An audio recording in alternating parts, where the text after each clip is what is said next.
Hey everybody, welcome to Myopia Movies. This week we are talking about The Shining. We've decided to designate the whole month of January as a cold movie month, and so all of these movies are cold themed and cold feeling. And as I'm recording this, we're expecting some very brutally cold weather and rain and snow, so it feels appropriate. Anyway, thanks for doing all you do to keep us topical and relevant and sharing. And I hope that this new year, a new round of podcasts, makes you happy. Please share anything that you enjoy and get new people on board. Share it and like it and do it. Thanks, everyone.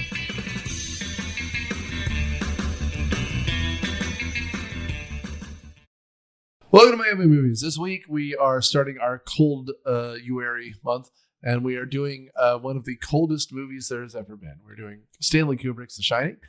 And by now, I just hope, please, fans, we love you. But just understand, we're not doing movies because we think they are bad. So why do we do it? We do it because we can talk about it for a while. Because sometimes we do them because they're bad, because sometimes we just like to hang out and be like, oh yes, The Shining. I mean, because can you imagine a situation where alcohol turns you evil? Some high quality H2O there. That's right. I'm your host, Nick Hoffman, and on the panel we've got Atlanta author Matthew W. Quinn, who just needs some time to write his book. All podcasts and no writing makes Matt something. And on panel we've got how do you do your Jack Nicholson? I'm not totally sure, Nor. I'm Nor Trinette. I feel like Sutsy when I do that almost. You gotta, yes, sir. You gotta stretch the teeth. Yeah, you're doing it. You gotta stretch the teeth. Hi, here comes Johnny. Here's Nor. Hello. Here's Nor. Here's Nor. Why, hello there. I'm Johnny. How are you doing? Yeah. Nor Trinette, contributor to my open movie and Cineprov. Catch us at the Terra Theater. Yeah, kids at the Terra Theater, please, because if we don't get enough people, they'll fire us again. And then I think after 3 in a row, I think we're done. You're getting paid? And then they'll have to start projecting movies on the alleyway walls. So don't make them put it on the walls. So for half a second, let's just talk about our history. Matt, you said this was the first time you'd ever seen it. Yeah, the first time I've seen The Shining. It's not. I'm not really into ghost stories. I tend to like creature features. Go on. So this is the first time I saw it, and holy crap, it is spooky. Yeah. So and just I will not waste more than a moment to say that this is a Stanley Kubrick classic. But as a reminder, King hated this movie. Who? Yeah, I think the writer Stephen King. Who wrote the book. I think he was more sympathetic to Jack. The book Jack is much less of a psychotic, at least at first. So in the movie, the question is Jack going nuts, and is it in his head or not? In the book, it's very clear he is an recovering alcoholic. High quality H2O. But the whole point is that the hotel is actually haunted. And in fact, outside of the labyrinth, the hedge maze, there are these kind of creatures that are like creatures. They're carved out of like the bushes. I think they're called topiary. But they come to life in the book. Yeah, and they actually hunt the kid. And so there's more clear magic in the thing. So, I mean, in one point of another, in any type of media. First of all, next time you lose your voice, sure, you got to do so I think I'm losing my. I feel like the person the man in his finger. Well, no, it just reminds me of that girl's previous episode, Muppet Treasure Island, Mr. Bimbo or whatever, which has to be referencing this, right? Now you say it. I get it from the girl I smell like bees. Anyways, no, I think that it's The Shining. So it was Matt's first time. I've only seen it once, but I damn near every and we were talking about this before the recording. just about how Stanley Kubrick's style is that he will get 1,000 takes. Yeah. Matt said something about some epic rap battle where he has a diss into which, how many takes, but like another take and get it right 137 times. But I think that's like his madness because again, I've only seen it once, but I can tell you every little scene that had me creeped out. And that's probably like his madness that, like, of course, everyone, the hallway scene, the tub, old lady tub scene, the blood elevator, all that. I don't want to spoil it, but like, yeah, it's just, it's cemented in my brain. Well, I will say just from the beginning, the first thing we see other than the incredible driving sequence is him in his job interview.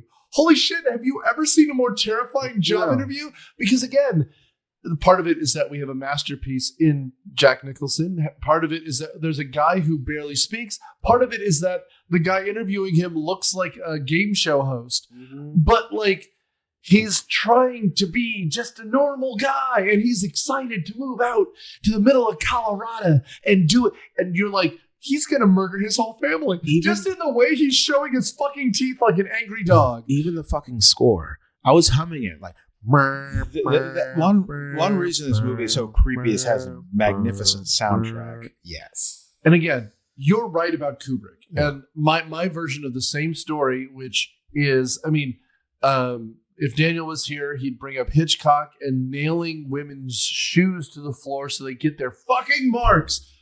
But Scatman Crothers hadn't acted much. He's in this movie. He plays the groundskeeper and is a masterful in the role. Mm-hmm.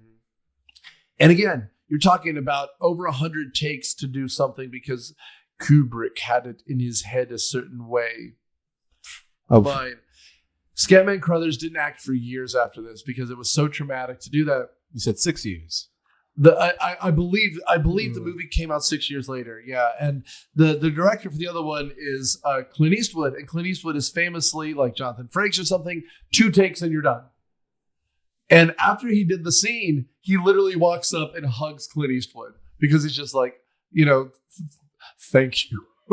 Also, Scatman Crothers is Jazz in Transformers. And again, he has the perfect voice. And I will say not a bad thing about any of these acting performances because Shelley Duvall is a woman who looks haggard. And again, not to say that she's unattractive. She's a beautiful woman. But over the course of this, she looks more and more tired, more and more exasperated. Dude. And by the end, her teeth are out like like a dog who's defending itself and been beaten one too many times. That stairway scene, I'm sure we're going to get to it, but just like 100 takes. Can you imagine doing something 100 times in a row? And apparently at one point, Jack literally stood up and said, you're stopping filming, you asshole. Mm-hmm. Like, and again, I get it. The Bronx's own Stanley Kubrick is just a prick. And I don't know what other movies of his we could possibly do. 2001. What are we going to say? There's dialogue. The movie is 2 hours long. There's only maybe 200 lines of dialogue. I'm sorry, Nick. I can't do that. Great. Well, that's one joke. Let's go for another 2 hours of that movie. Would you like to play a game? It's a masterpiece. But there's just not a lot to talk about other than to say, what a great shot. I love 2001. Yeah, no, I see what you're Again, saying. A Clockwork Orange.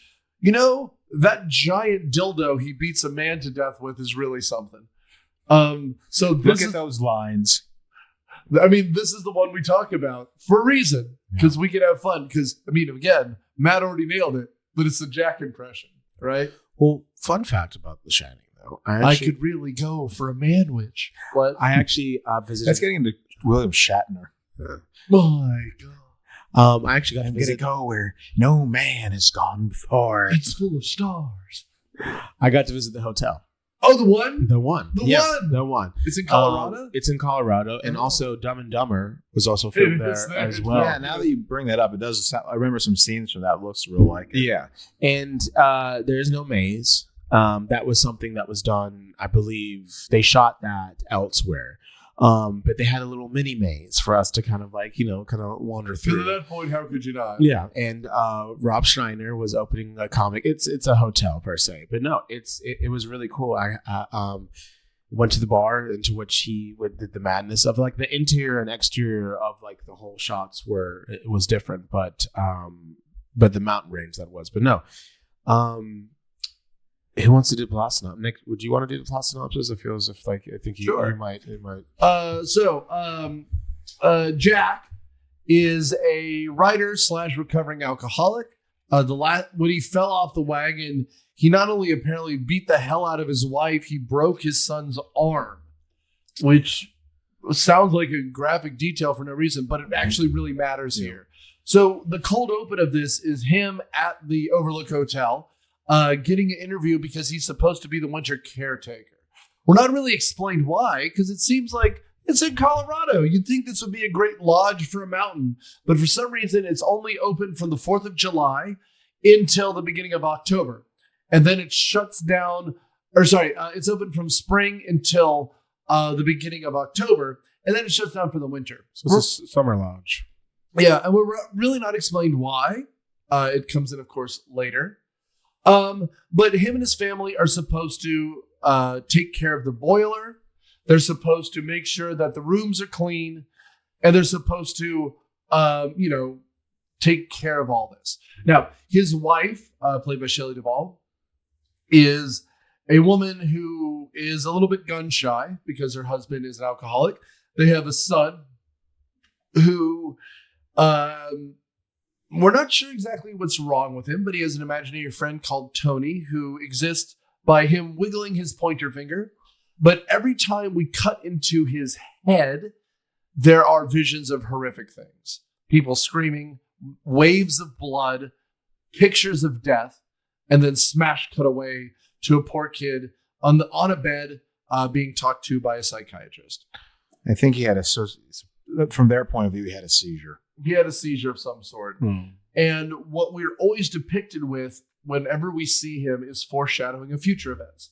For example, he is lying on the back of a bed, and there's a bear lying over the top of him when the psychiatrist talks to him, which is foreshadowing for later when we have a bear leaning over someone else for a very specific reason.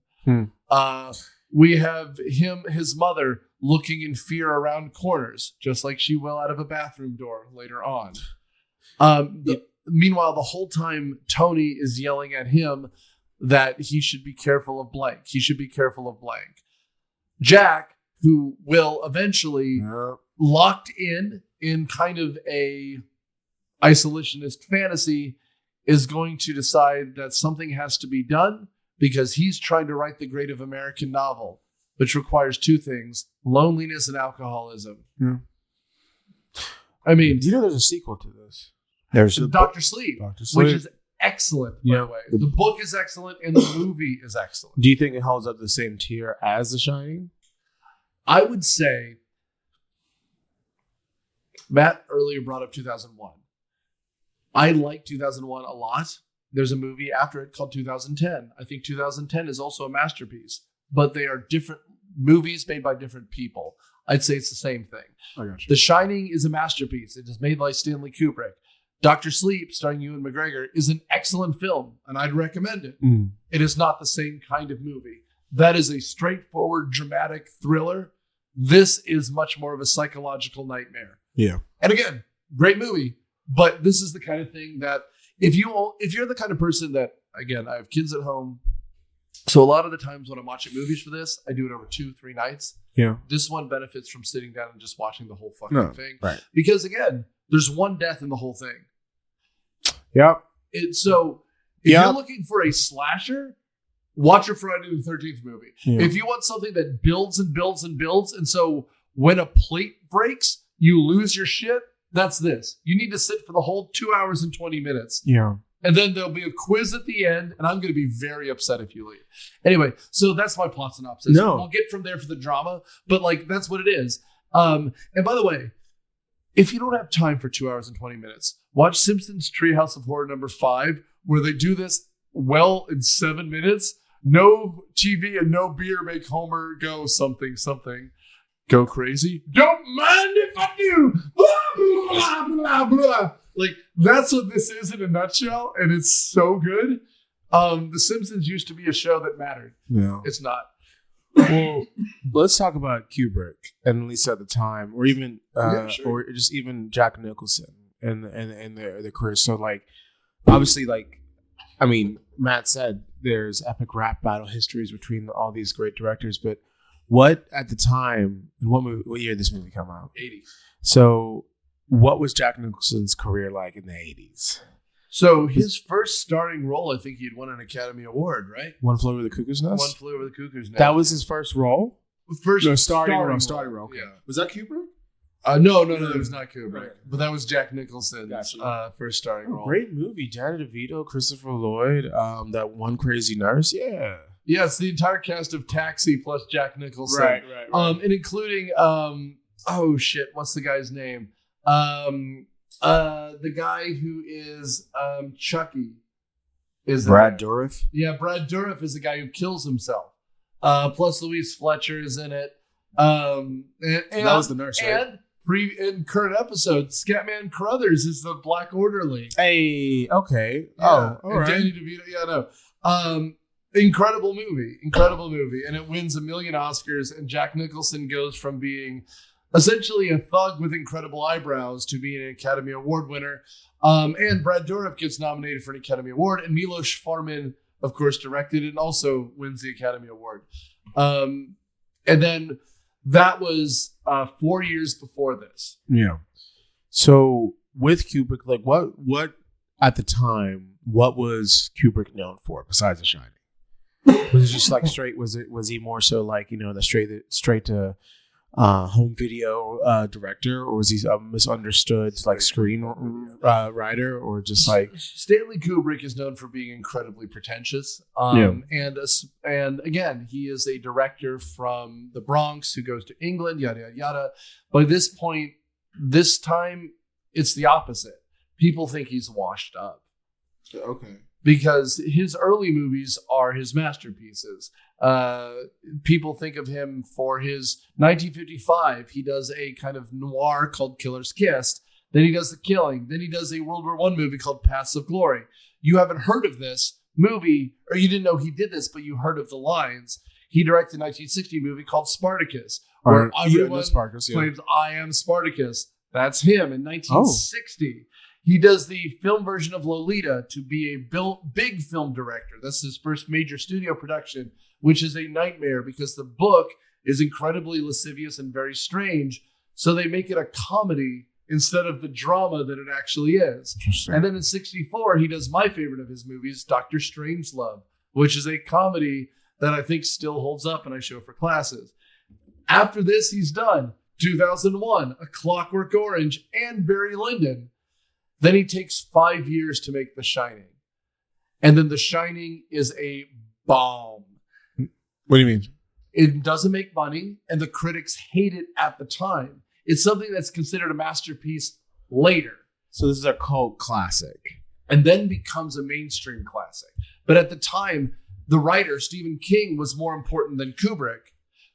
And King hated it because it's nothing like his book. That makes sense. And if you read the book is about 500 pages. At least the version I read was 500 pages. You can read it in 30 minutes, okay. Right. But they don't even get to the hotel for the first half of the book. So it's more about the family dynamic. And then when they get to the hotel, it's like a Goosebumps or Twilight Zone, where you establish the family and then something strange starts happening. As opposed to this, where it's the hotel, the thing that might be driving them mad. Then he does the Full Metal Jacket, which is his Vietnam movie, which is 7 years after that. Excellent movie. Great movie. Excellent movie. And then it's 12 years later before he does his final film, which is Eyes Wide Shut, which is 1999. So this is like the end of his miracle run. And everyone goes, meh, at the time. Now it's a classic, but at the time it gets shitty. Why? Why is it such? I really don't understand cult classics. Because these people have no taste. They gave Shelley Duvall a Razzie. Really? After all the shit that they made her go through? Yeah. And she and Jack are the two best actors in this movie. I mean, he's a troubled dude who's losing his mind, and she's walking around eggshells around her husband who's clearly losing his mind. Yeah. I mean, and again, I'm not going to say anything against Matt here, they also nominated Duvall and they also nominated Kubrick for a Razzie Award for this. And I and part of it is I think it's just not what people expected from thrillers and horrors. Like Halloween was 1978. This is the same year, I believe, as Friday the 13th, the first one. But like, yeah, no, this is a masterpiece. I would think. Okay, I mean, I don't know. Thinking about watching old Seinfeld episodes, going to the movies almost seems like it was like picking a book from the library. You know what I mean? It wasn't necessarily like, oh, this new hot blockbuster's out, this, that, and the other, or like, I guess the dailies or just YouTube. Obviously, like there can be so much build up for a film nowadays. Because you can, follow the directors will go on the Tonight Show, or they'll have a million trailers for you to watch behind the scenes. You can follow the writers and the whatever the directors on various social media. So, I don't know. I can't imagine this failing at the time. Maybe people did a lot too much cocaine in the 80s. So, it's just like... This is 1980. They'd only just started doing cocaine. Oh, maybe they couldn't find the right type of cocaine. Cocaine was discovered, and it was spreading around. Yeah. I mean, and I don't know. Maybe people just expected more. I mean, I don't know, man. We occasionally do movies like this where there's like everyone hated it at the time, and we're like, but why? I don't know. This to me, and again, maybe it's just that 1976, the Stephen King movie Carrie came out, and it was a smash success. Previous episode. Yeah. Oh, the little girl getting blood on her? Yeah. Wait, she the one that gets the blood on her and starts fires? She's the one who's she's the one who's a witch, and they dump blood on her at prom, and then she kills everyone. Oh God! Oh, that's the one with Drew Barrymore. No, that is Firestarter. That's fire. Okay. Which one? John Travolta. Isn't John Travolta in one of these? He's in. John Travolta is in Carrie. That was his first movie. The evil alpha bitch's boyfriend, I think. Okay. Yes, okay. And he likes her. He feels bad for what they're doing, and the alpha bitch dies. And so does what's his name, Travolta. Movie history, guys. Yeah, movie history. Stick around, you might learn some things. Sorry. Dr. Hoffman here. Doctor. How many doctors he got? I have one doctorate, 2 master's degrees. Master Dr. Hoffman. Master doctor. Mm-hmm. I'd say call me. I also have I have 2 bachelor's degrees, but you don't have to call me bachelor because I'm married. Girl. I see what you did there. Yeah, I did. Words have 2 meanings sometimes. Yeah. What is that called in the English language? Double entendre. Double entendres. Oh, I thought you were about to say synonyms. Synonyms. Oh, it's a word I used earlier. You did. Was it in this episode or was it in other previous episodes? We have several episodes. I say a lot of words. Salem Slot's also there. Yeah. So, I guess I don't want to spoil as to why. So they get in the hotel and weird shit just keeps happening, man. Yeah, and I will say, one of the things that if you wanted to like the book better, which Stephen King did, there's some dropped things. First of all, Jack does nothing about the house. He never takes care of anything. We see Wendy down in the basement taking care of the boiler. We see her changing the sheets. He's just like, but I've got to write about this thing. So I've got 1 fish, and then there's 2 fish, and there's a red fish. And what the fuck is next, Wendy? I've got to figure out what's fucking next after the red goddamn fish. Well, both of y'all. Yeah, that's when when he starts cussing at her about how he needs to be left alone to write. That's when you start thinking, oh shit. Well, both y'all are writers.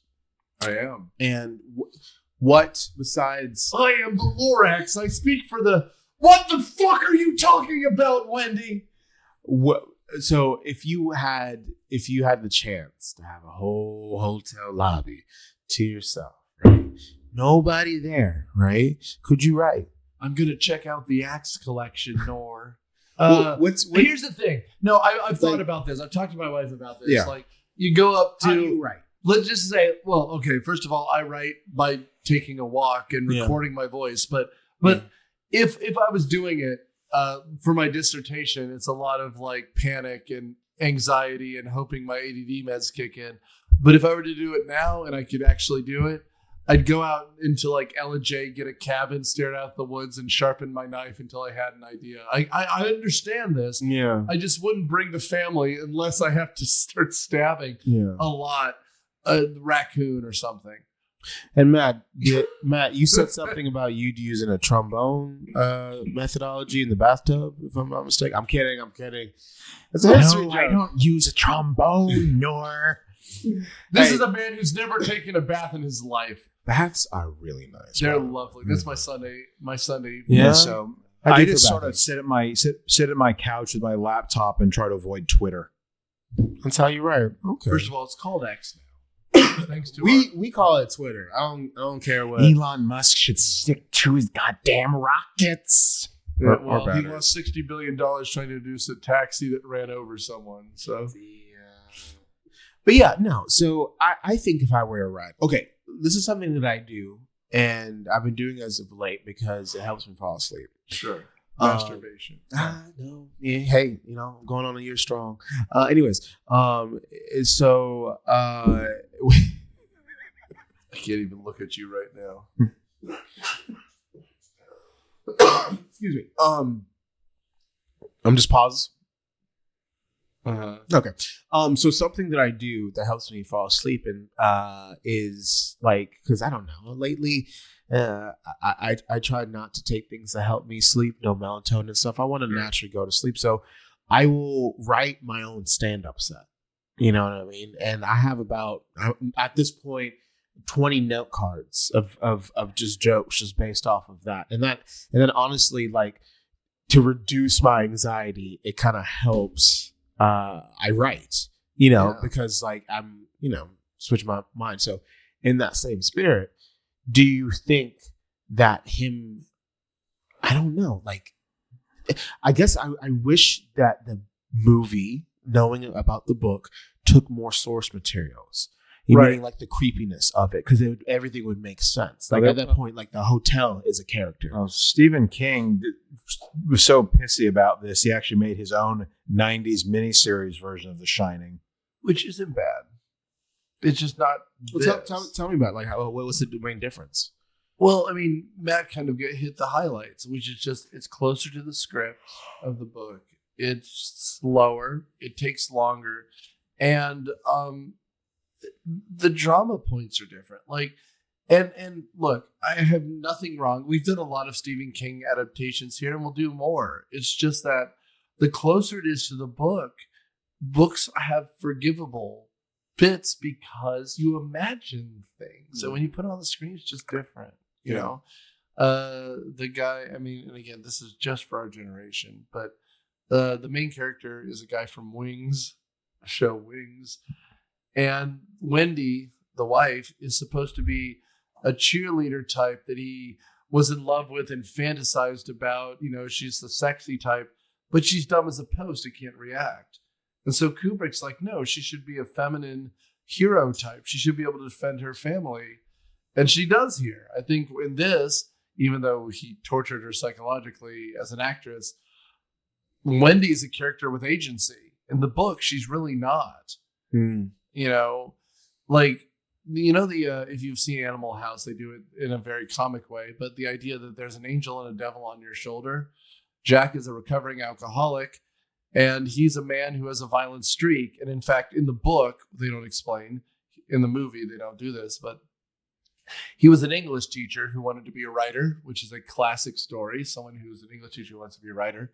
But he got fired from his last school because he yelled at a student and got into an argument and threw furniture against the wall and got fired. Like, he has a violent asshole, and it has an aggressive streak, right? And like, they blame it on his alcoholism because that's a scapegoat.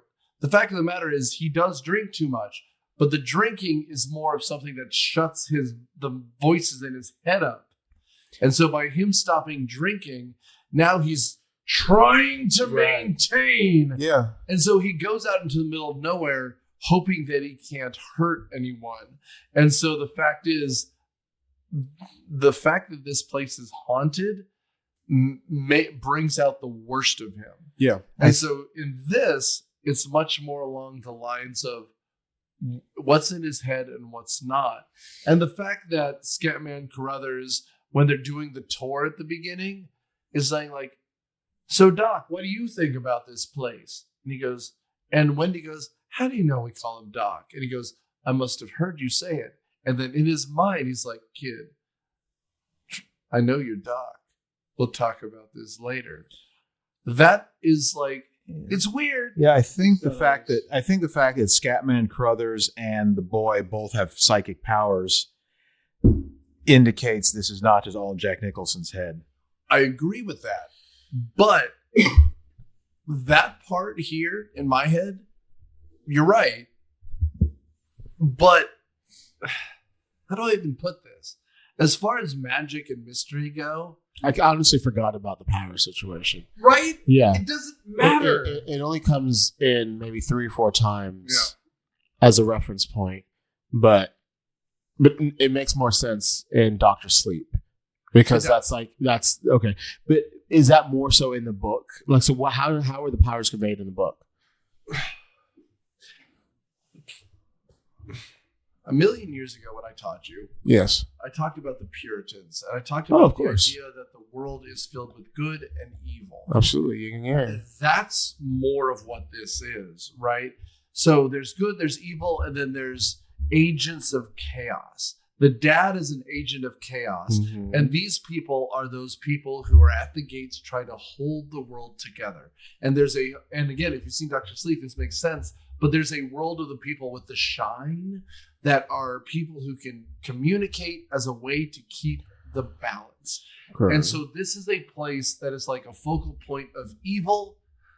And like, this is like, and again, this is written in the 70s, and this is like classic, like, poltergeist, Indian burial ground and evil vortices. And Yeah, I think the whatever evil is lurking in the hotel wants to eat Danny for his psychic powers, and and Jack is the weapon. right.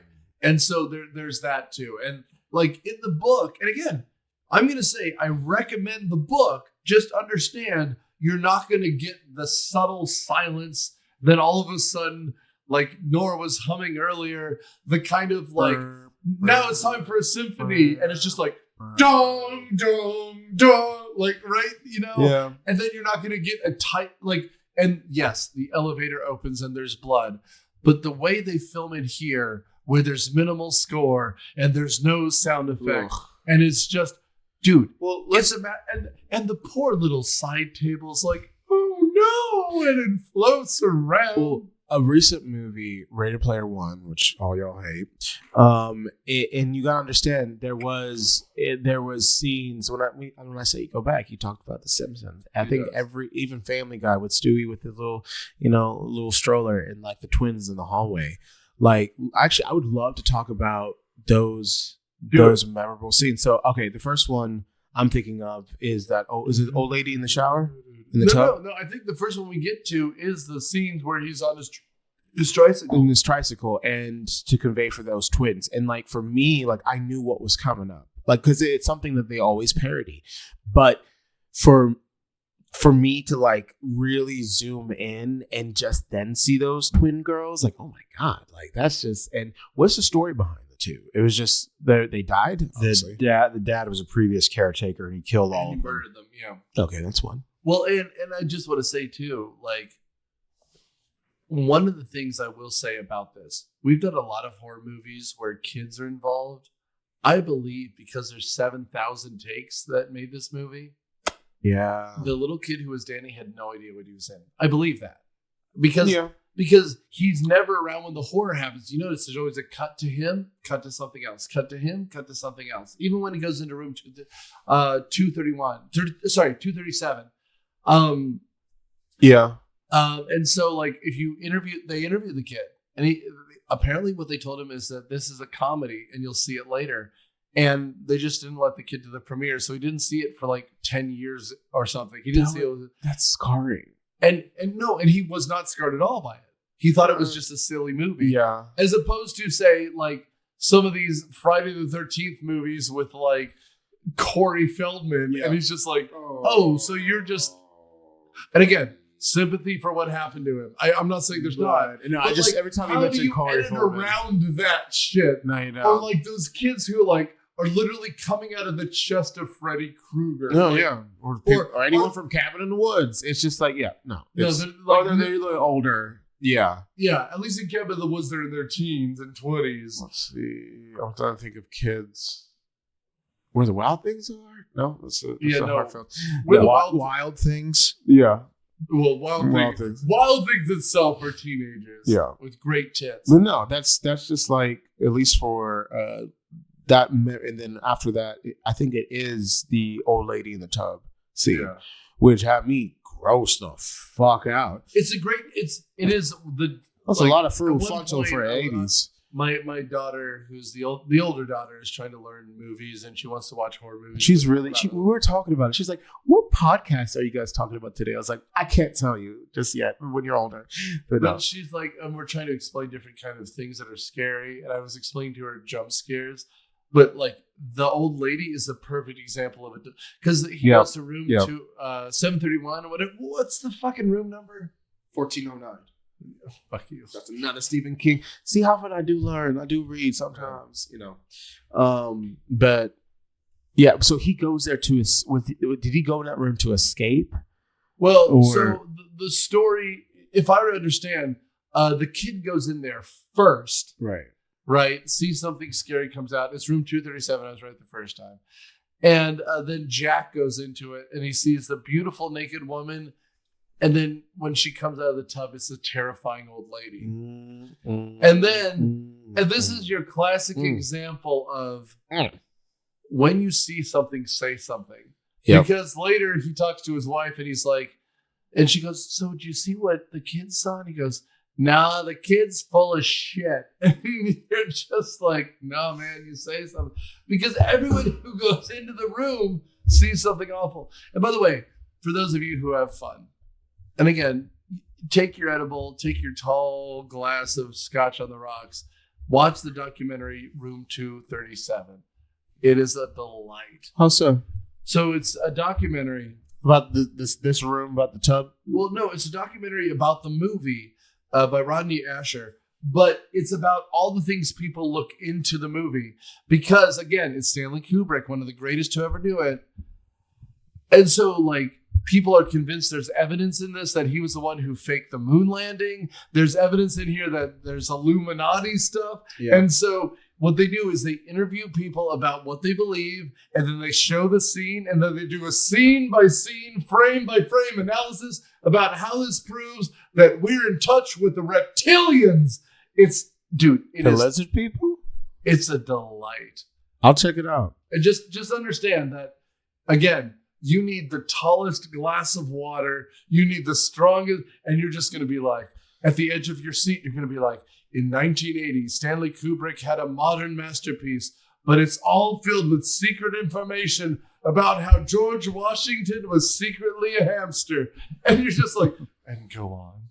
Do you maybe think, was this the time? So it was in the 80s. So do you think there could have been, at the time, like a lot of like communism, people think like, oh, he's a communist. Stanley Kubrick's a communist. Oh, for sure, 100%. Or just because he's part of Hollywood. And that's why he locked the guy who wanted to do stuff in the room with the food, because we're nullified by food, and that's why a ghost man had to drive him out to get something done, like killing his wife, which we all apparently want to do. What? Yeah, no. And by the way, one of the stars of Room 237 is a guy named Jeffrey Cox. So with Cocks, Cox. So he must be full of things. Yeah. No. Pause. Moving on. So the bathtub scene, and then of course the elevator blood scene, which Matt had alluded to, which had me grossed out. Like, how many takes was that? You said 7,641. I don't know. I will say, though, the elevator full of blood apparently took 3 takes because they can only afford to do it 3 times. Because it's literally, you fill an elevator full of gallons and gallons of this fake blood, and just to clean the stuff up took weeks. So they did it 2 or 3 times. You think it was cranberry juice sometimes? No, I think what it was is what they use for stage blood, which is corn syrup and red food coloring, and then a tidal wave of it. Yeah. But like, again, all the little details, like how rarely we see the family together. There's no, like, there's a good chunk of this movie where he's in like, where Jack is in a giant room bouncing a ball off the wall by himself. And meanwhile, Wendy and Danny are just running around together, or he's riding his tricycle around the hotel, and Jack is sitting around brooding and being ever more bonkers. Well, and again, like, writing is the perfect metaphor here because the book is written by a guy who spends a lot of time writing by himself. But as far as the descent into madness goes, the point of all of this is supposed to be showing that not only is he going mad, but where is his sanity? Where does it lie? Because while they're walking through a maze, in the front room, there is a model of the maze that he looks over as though he is the lord of this domain. So, okay, the ballroom scene. And this is something I'm actually thinking about now. Did he get back on the wagon, or do you think that was just a metaphor? Did he actually drink? I think when he wants to, who's giving him the alcohol, the guy says it's on the house. Yeah, the house is a living, thinking thing that is screwing with him. So the ghosts or demons, whatever, are shoving him off the wagon. So I will say to Matt, I agree with you 100%. But the fact that you say, I think, tells you how well this is directed. Because we were never told explicitly, because Wendy never sees any of these people. Right? The kid never sees these people. It's only in Jack's head. And that's Jack's one last chance to not go down the path when he's like, I'm not going to drink, so you tell me what this is. He could have, like, I'd sell my soul for a beer. And then the dude shows up. To Lloyd, the bartender. And then the dude shows up and I didn't pick up on that. Okay. Well, and again, like, and again, there are parts of this movie you can't make anymore. Wendy's smoking, but there's something so incredible about the fact that she's holding the radio. Yeah. And that cigarette is just in her hand, and there's no lines of dialogue, and you just see the curls of smoke, right? You see the kid driving his bike, a little trike down, and it's not just the girls who are twins, not twins, not twins, twins, twins, not twins. And again, they aren't twins in real life, but they do fuck with the height. So sometimes they are twins. Sometimes. Wait, do you think it had more than two actors? No, they're the same actress, but the camera fucks around so that they look different. Sometimes they're the same, sometimes they're not. And then sometimes there's just a hallway filled with blood. And then they cut away. And then when Jack finally ends up at the bar, it's almost catharsis. Yeah. Not because you want him to have the drink, but because it seems like a scene that is sane. He walks into this beautiful ballroom that has a bar, just like all of us had homecoming or prom in or something, right? Like, it's just a big room with a bar at the end. Straight to the bar. And he sits down and goes, "Hell you doing, Lloyd?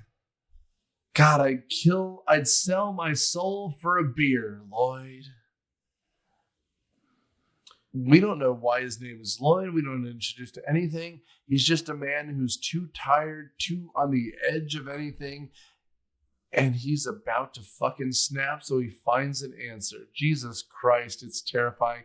And outside, the blizzard has finally kicked in. Right? So, true. So I guess we're probably like maybe a 3/4 We're not way even in. a third of the... No, we're in a third of it. But no, because I'm wanting to, because the thing about good movies, and as you alluded to, like, there's so many things. I'm just trying to make sure there isn't anything that we haven't talked about. Of course, we're going to talk about the 100 takes and things, but what I'm trying to understand, at least, or what confuses me though about the whole scenario, and then maybe y'all can fill in the blanks, but it was never explained as to why the whole place was haunted.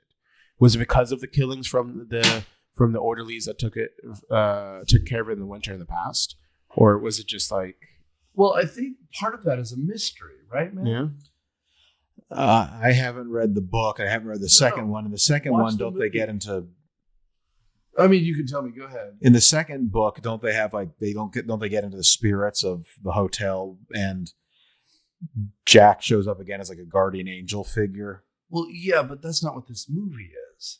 So I'm Like in saying- the movie, to Nora's point, none of that is here. We're not explained anything. Like, and like that's kind of why.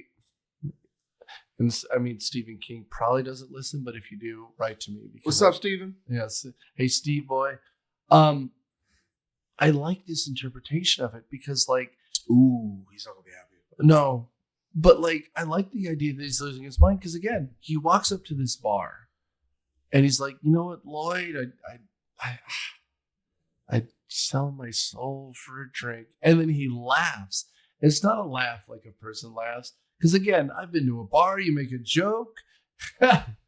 No, he shows his whole mouth. He unhinges his jaw. Ha ha ha! I get it, Dude.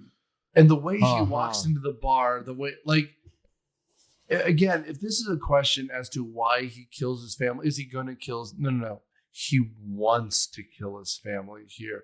And in fact, if anything, he's holding himself. What a terrifying idea. He's holding himself back. And he looks at this man and goes, you know what, Lloyd? My family, Lloyd. My wife, Lloyd.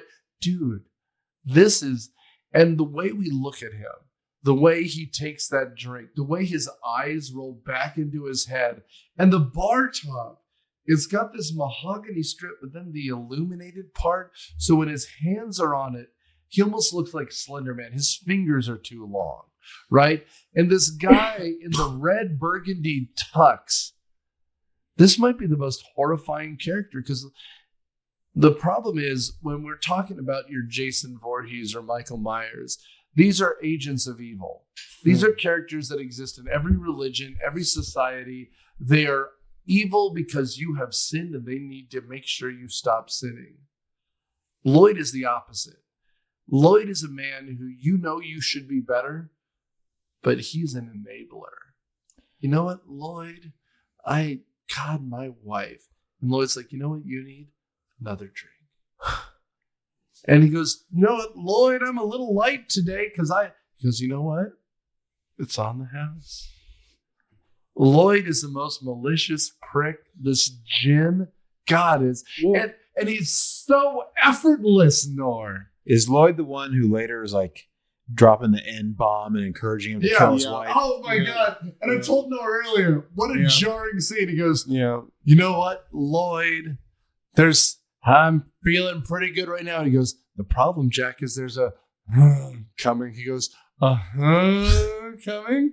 He goes, Well, at that point, we got to explain the two boys. The two. Oh no, I know what they said. They were the black guy. For those, With the- for those people who have not seen this picture. Yes, show. it's a very 80s type. So essentially, we mentioned before the And by the children. way, I know Nora's gonna edit this. I'm not even gonna say it for him to pretend to edit out. No, I know we ain't gonna say it. They said it. We ain't gonna say it.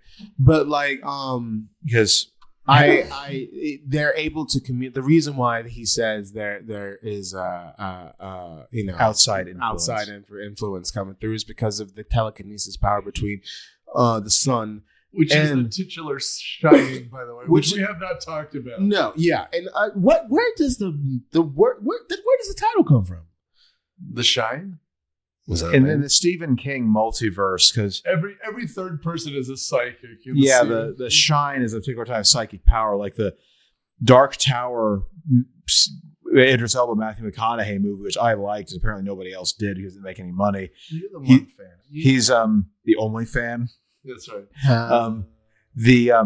The evil Matthew McConaughey is mind raping psychics for the shine to fuel his death machine. Right. and that movie didn't do well. No. It made more money its first weekend than Dark Tower made its whole run. Well, I heard not to pivot, but I heard through people who do read and watch movies, they do try to cram all 3 or 4 books in one movie. Yeah. So that was that was a problem. It's still Idris Elba killing everybody. I'll check it out.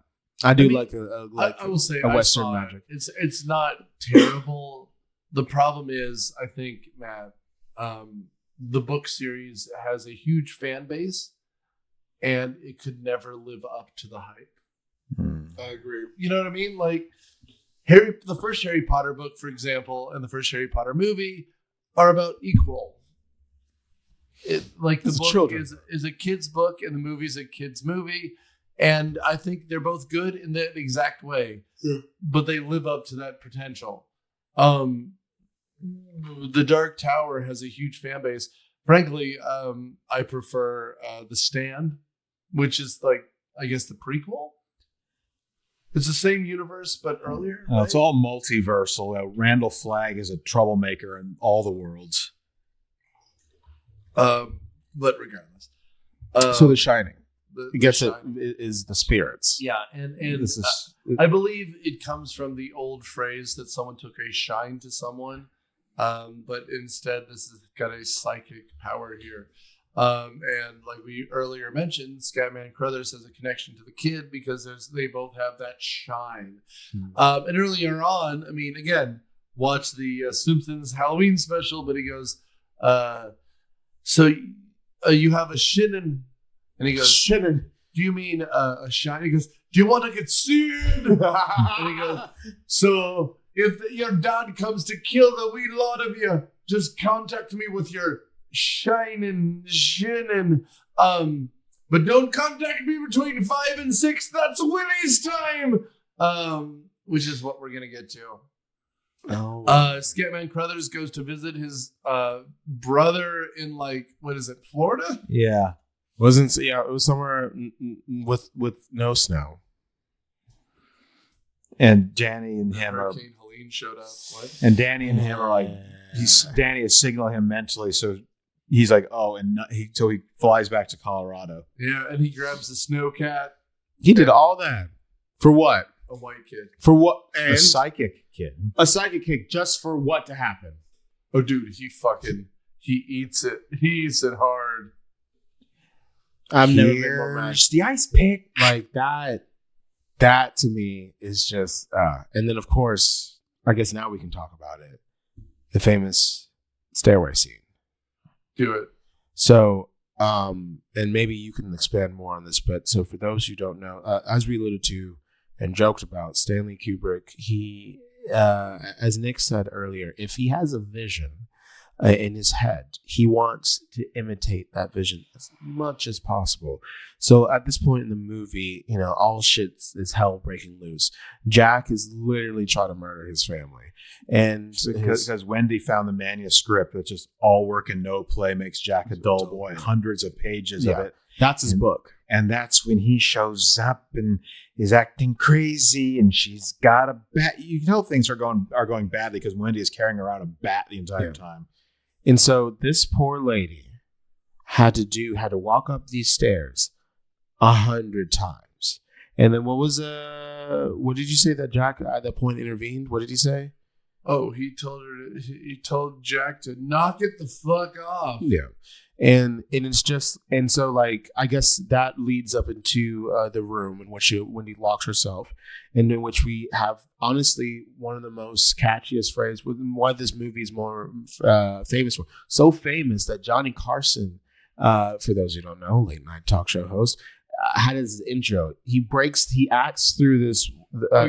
So let's back up. I literally was setting up the moment. Yeah, no. Did I miss something? No, do it. Okay. Now? Go. Here's Johnny. That's okay. Yeah. Oh, and after Wendy, proceeds to finally had enough of this crap and hits him with a baseball bat. And he falls down the stairs six times. And locks him in. So this is the point where the movie becomes magic. Yeah. Right? Because she locks him essentially in cold storage. It's a giant walk-in fridge. Mm-hmm. And which is, again, because it's Kubrick, this is foreshadowing the end of the movie. She knocks him out, locks him in cold storage, grabs food for dinner, and says, essentially, you stay here until you're no longer going to murder us all. And Jack wakes up from his concussion because he got hit in the head with a baseball bat and tries to grab food. He goes, and Lloyd comes in and goes, so did you murder your family? Yeah. He's like, I've the skipped a couple of hotel things. is not happy with you. We're not happy. And that's how presumably he gets out, because we don't see it. Right. He I keeps skipped a leaning couple on things, my he bad. keeps leaning on, it looks like a door handle, like the emergency button. Well, but that's my point. Is he possessed or not? Are there ghosts or not? Or does he get himself out? Like, that's why I'm saying the movie is trying to play with us, and that's why it's good. Anyway, regardless, this is where he loses his mind. And he grabs the axe. This is where he breaks through the door. This is where we get the famous scene where he goes, here's Johnny. When you did that just now with your hair flicked up, it's just like it looked like him for a second. Not to compare you to a crazy man, but yeah. But I will say, apparently it was improv, and Kubrick does not like improv. And so he was like, I think he should do it again. And the crew convinced him otherwise, because he's like, no, this makes sense. He goes, who is he referencing? I don't even watch TV. Because he was one of those assholes who pretends he doesn't watch TV. Luckily, they kept it in because it's the most memorable thing in the fucking movie. And if you have been listening to our new horror intro from October, it's in there because it's such an incredible fucking scene as he's just going axe through the fucking door. And by the way, the other side of it, which I can't bring in, is that Wendy grabs a fucking knife and stabs his hand, which, again, good on her. And by the way, so while they lock themselves in the bathroom. We haven't really talked about their little apartment, but we don't need to. They have a little apartment here. And they lock themselves in the apartment, then they lock themselves in the bathroom. There's a small little window, and like I mentioned earlier, there's a blizzard going on. So the snow is up to the top. The kid fits through. She does not. And Shelley Duvall is olive oil. And again, Previous episode. But she is. For those who don't know, Popeyes, the Popeyes baby mama. No, she's literally a bottle of olive oil from Costco. No, but she is thin as a fucking rail. Yeah. She lives on cigarettes and disappointment in this movie. She can't fit through the window. How the fuck small is that window? She is the thinnest woman I've ever seen. It's as small as the thing with the Death Star and how the plans 2-centimeter holes. Oh my God, the only way that Jack could be defeated is this small entry point. I don't know why I turned into it like whatever that Orlando Pepperidge Farm. Yeah. When you take a knife to your, I'm trying to do New England. I get Southern. Oh boy, it turns out when you take a knife to your douchebag husband. Oh, Pepperidge Farm remembers. The stars are night, are big and bright. Right down to Texas. That's just where we're kind of going. Wow, I really want to watch another Bill Paxton movie. It's just that Southern draw. I know, is this coming out after Vertical Limits? Sure, why not? Oh, sure. You're the one editing it. Yeah. Go watch Vertical Limits. It's amazing. Bill Paxton as a villain. I damn near say it's a masterpiece, but not as crazy as Jack Nicholson in this movie. So I did skip on a few. So, and I guess we can go to the maze scene, into which, have you ever been to corn maze? Yeah. Well, meanwhile, when Jack is wounded and staggering through the hotel, and Scatman Crothers shows up and he pickaxes him. Yeah, and then meanwhile, Wendy is finally losing it herself. She's seeing all sorts of crazy things. I do want to cut back just for a minute. At one point, Jack goes back to the bar, but this time it's a party scene. And he runs into a bartender. He spills Advocat on him, which is a very strange liquor from the Netherlands. That is essentially eggnog that's hard, where they literally ferment the eggs. But I mentioned it only because he goes into the bathroom to get the liquor wiped off of him by it's a butler, but it's a guy, it's a bathroom attendant. Yeah. But he goes, sir, you look familiar. And he goes, what are you talking about? And he goes, oh, you kill your family, don't you? He goes, that's right. A few years back, you killed your daughter and your wife and everyone else. And Jack's like, oh, yeah? How'd that go? And he goes, well, they're dead, aren't they? They stopped bothering you. Right? And like Jack's making a joke, and the bartender's essentially telling us what's about to happen at the end of the movie. And again, is he going nuts? Is he not? And he goes, Grady, haven't I seen you somewhere before? And like, and again, like we're supposed to be creeped out. And this is where, again, we're told that the son has the talent to contact the Shining. And we mentioned it earlier, but this is also where Scatman Crothers on the snowcat shows up. And Jack, after crushing down the door and is trying to now find his family who's escaped through the maze, here's the guy in the house and gives Scatman an axe through the chest. And Wendy sees that and realizes that now his son is about to be killed. Yeah. Oh. So, do you think they wanted just to kill? So, do you think it's almost like kind of like a poltergeist type situation with The Shining, where it takes over a small child, and he has to kill the child? So there's two options here. Yeah, I think the options are either that the father is on a knife's edge. Yep. And that it's his own madness that kicks in and kills everyone. And if that's the case, perhaps the hotel is trying to protect us. Because maybe it's the hotel that gives the kid the Shining. And is trying to save the kid and the mother's life. Okay. Or perhaps this is neutral ground and both evil and good can participate. Because there are a couple of times, like he has a nightmare of him killing his family. He's hiding under his desk crying. And he almost makes the right choice, not drinking Lloyd's beer. Yeah. So there are off ramps for him. He just doesn't take them. Right. And so perhaps this is just the garden of good and evil, and you can make those decisions. And the strongest people in here are the daughter and the son. Is there a prequel to The Shining? At the time, and again, like, and what you and Matt said about Dr. Sleep is correct. But remember, in context, at the time, this was the only thing that existed. Right? This is the thing. And again, like Stephen King, every third person is a psychic. Every 10th person is the devil. And so I do like that about, and again, I'm making fun, but like, I've never read a King book or a short story that I didn't enjoy. But that's what this is.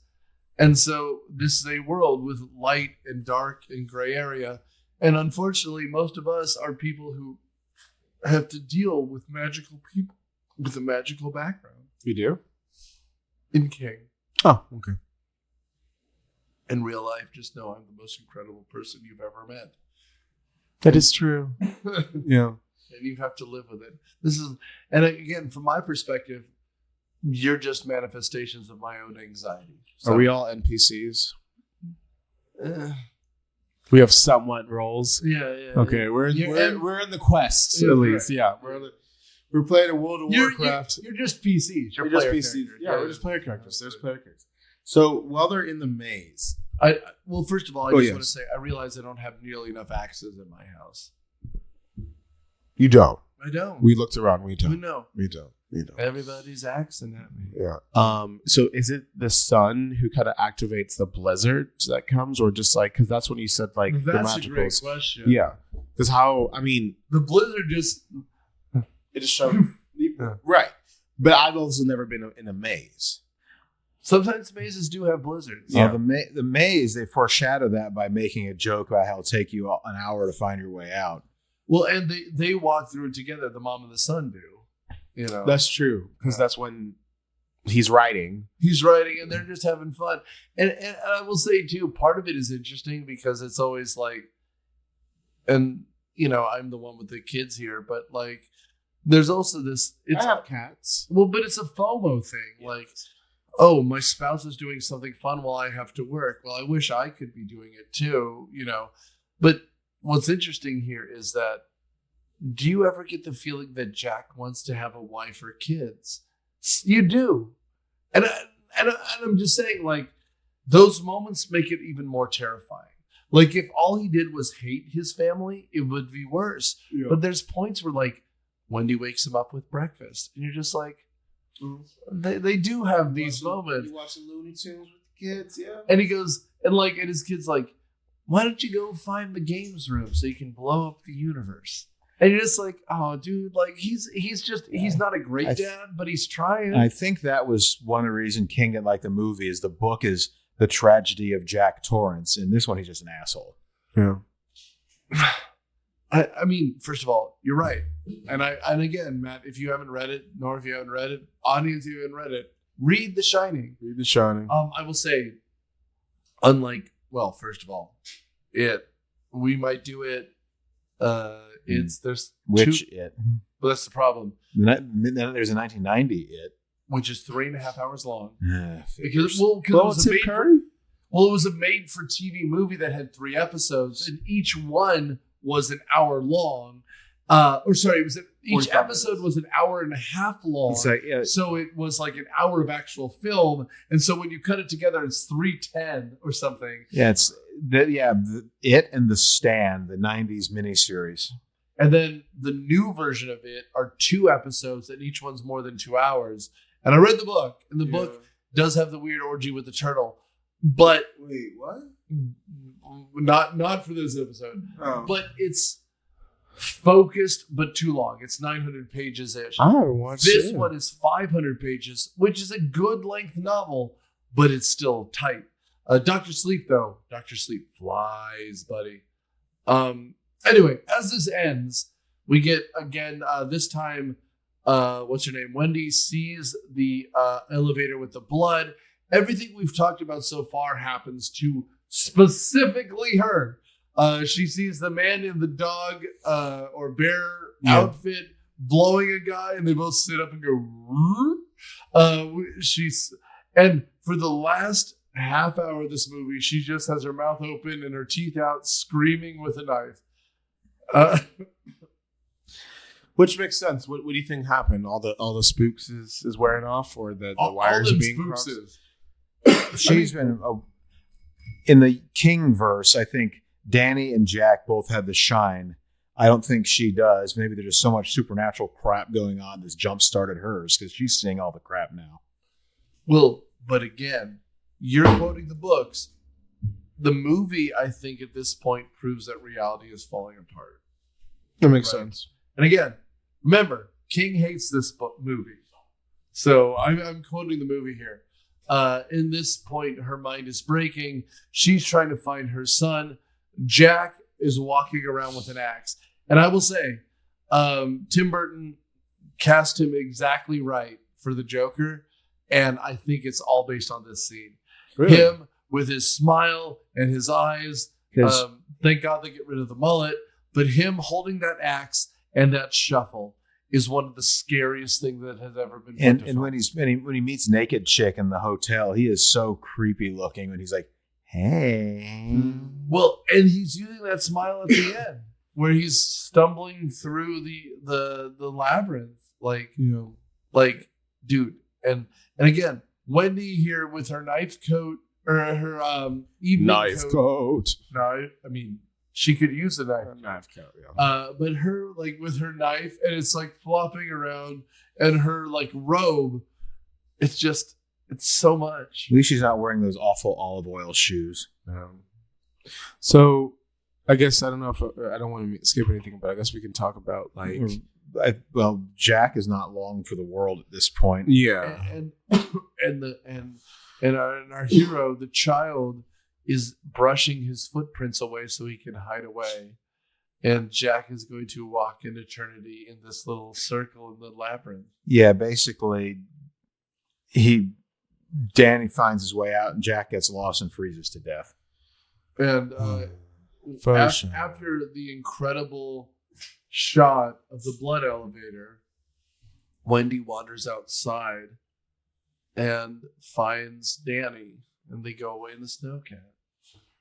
And again, like Nora referenced it earlier, we've referenced it several times here. The blood elevator, among everything, is a shot that can never be done again, because now they'll try to do it in CGI. It's just so much. We're just too controlled. You know what I mean? Because like this is all very much so a practical effect, literally a practical effect. Right.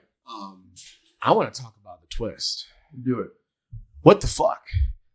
Like, you can't just say what the fuck. Tell us what you're talking. So I'm guessing, and I've only seen this movie once, so please correct me. I don't want to mess up the twist. Uh-huh. So the mom. Oh, you're talking about the very end. The very end. Unless there's other things to talk about. So, like Matt said, they drive away in the snowcat that Scatman brought, and he's now dead. So who cares?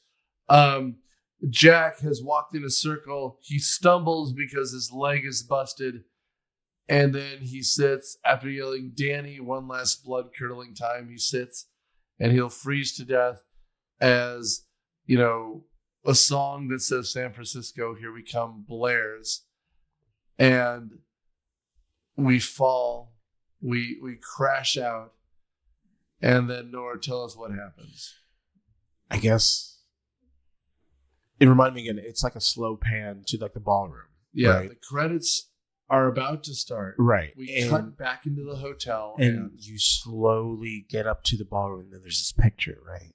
And then it slowly, and you see this before, you slowly zoom in into like kind of like the front. And as you get closer and closer, there lies, and I believe it was previous dates, but there lies Jack in the hotel.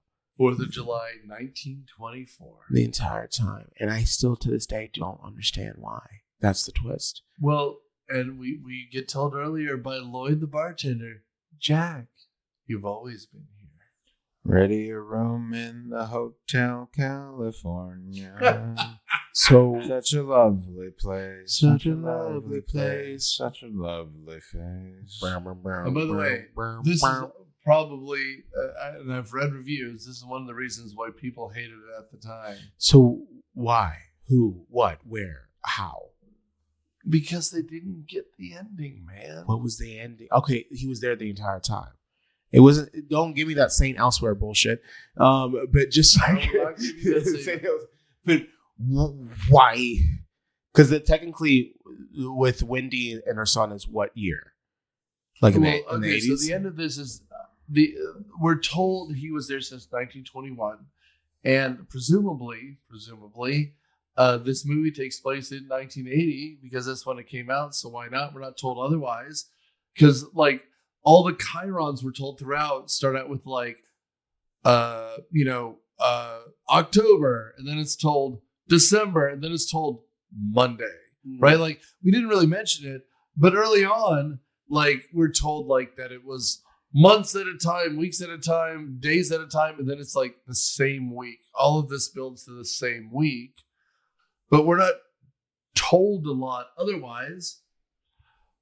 So for me, part of this question is, do we have free will or not? It's time linear. Right? Because previous episode, Donnie Darko. Kind of, right? Because like, is this supposed to be a predestination story? Is he always supposed to kill his family? No, he didn't do it this time. But he's always been here, Matt. Like, and so like that's why it's a good ghost story, I think. Right? Maybe I'm wrong. I don't know. Like, that's where it lost me. Right. So you watched 2 hours and 23 and a half minutes, and then the 24th minute fucked you over? Yeah. Okay. Because, like, the whole time, every time I say the whole time, obviously everyone's watched Mrs. Doubtfire.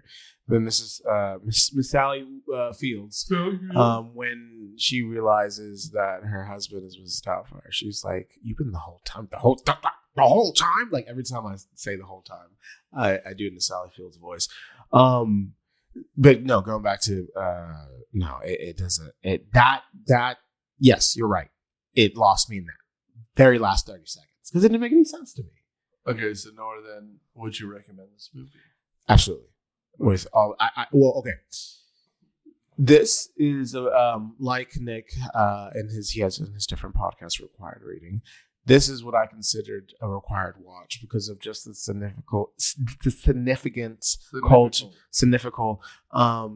No, this is right. It's significant. It's not significant because it's not easy. Yeah, it's significant. Yeah, it's significant. Yeah.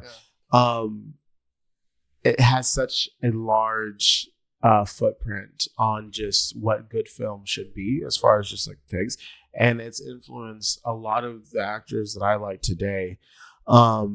And just being a good standalone film, I recommend this movie.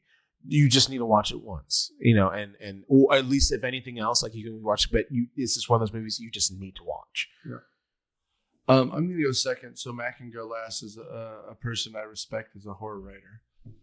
I love this movie for a lot of reasons. First of all, it's nothing like you expect. And we just talked about it for probably 90 minutes. I haven't even looked. But even if we have, don't think we spoiled it for you. Like, this movie is about time and pacing. And, like, there's characters in this that we don't even really talk about because, like, it's so slow as a burn. And, like, a good horror movie is there's two good kinds of horror movies. Mm-hmm. I will love those Jason Voorhees and Mike Myers movies for a long time because they're stupid and they're fun and they're good actors and actresses in them, but they're generally dumb. This one is all thought and thinking and pacing. It's like, again, I mentioned it earlier, but it reminds me of Psycho or the first Texas Chainsaw Massacre, where there's thought and there's pacing and there's something in it. It's hard to do horror right, and this does it all. And the fact of the matter is there's exactly one death. How many horror movies? And again, we've done those movies. And finish that question. What's the question? How many movies has the black guy died first? No, many. All of them. So, yeah. But what I was going to say is we've done a lot of horror movies where the sequel has less kills, and we're like, no, there should always be more kills. And I'm like, no, this one has exactly one, and yet is so effective. It's. I don't want to say it's a perfect horror movie because maybe a perfect horror movie doesn't exist, and if it does, previous episode Halloween. Yeah. But this is one I think, like Nor said, just see. And if you're a horror hound, especially a torture horror hound, like if you're somebody who likes the Saw movies or Terrifier, this is not for you because those are movies without dignity. This movie is all about respect of the actors. You need to like these people, all of them. You should respect Jack and be shocked by what he does. Yeah. You should be upset that Wendy ever loved him. You should be afraid that Danny has to trust these two incompetent people. Yeah. You should be upset that Scatman Crothers even tries to defend any of these people, that he should want to let them die. None of that comes to pass, and unfortunately you have to watch these people try to be better than themselves and all fail because of it. Matt, what are your final thoughts? This is one of the few movies I've seen ever that in a very, very long time has actually creeped me out. Interesting. They're not a lot does. This did. I mean, torture porn movies are just gross. So you don't like Human Centipede? Human Centipede is proof of universal human depravity. Well, that's why I prefer Human Millipede. Got you. Yeah. This is spooky. It has a great soundtrack. The acting is great. I mean, this isn't a horror movie where think, you stupid people, you are so dumb, you deserve to die. Yeah. because you like them too much, even sometimes Jack. Yeah. It's creepy and it's atmospheric and it's very well done. You should definitely see it. Absolutely. This might be my favorite review of yours on the podcast. Anyway, and so don't worry, guys, all of you listening, ladies and gentlemen. We appreciate what you do. We appreciate you listening. We appreciate you being part of our lives. This whole month is filled with cold, cold movies. And so we're going to do Vertical Limit. We're going to do Empire Strikes Back. And for those of you at home who like Mystery Science Theater, like what Nora and I do with Cineprov, like Riff Tracks, we're going to do Ice Pirates, which is not a movie, but it's going to be fun for all of us. I hope Kevin's listening. Our number one fan, Kevin. Yeah, Kevin. Kevin. Shout out to Kevin. Yeah. Kevin! So stay tuned next week and every future week. We're going to keep doing this forever and ever and ever until I feel like stopping. And thanks for reviewing. Thanks for listening. And thanks for doing what you do to keep us on the charts. Thanks, everyone. Myopia Movies is a podcast production of Dude Letter Podcasting and is produced by Nick Hoffman. It is edited by Nerd Trinette and Daniel Suttis and is hosted by Nick Hoffman, with production assistance by Matthew Quinn, Daniel Suttis, and Nerd Trinette. The theme song is Surf Shimmy by Kevin MacLeod from incomptech.com. Licensed under the Creative Commons by Attribution 4 license, Creative Commons /licenses by /4.0. Thanks.